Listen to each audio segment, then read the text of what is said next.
Total hip arthroplasty, also called total hip replacement, begins with an incision to allow access to the bones of the hip joint.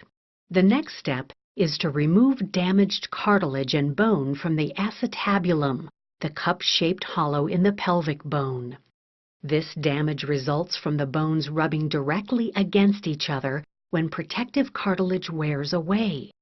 A tool called a reamer is used to prepare the acetabulum to receive the socket portion of the hip replacement.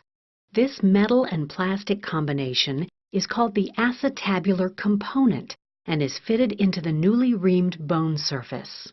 The outer metal part of this component, sometimes called a cup, fits directly into the socket.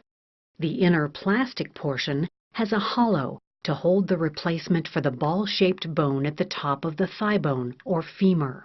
The outer metal part is rough to help bone grow into its surface over time to lock the artificial socket in place.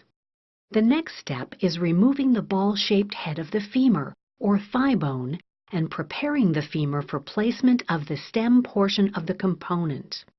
A metal ball is attached to the end of the stem and fits into the artificial socket in the hip bone.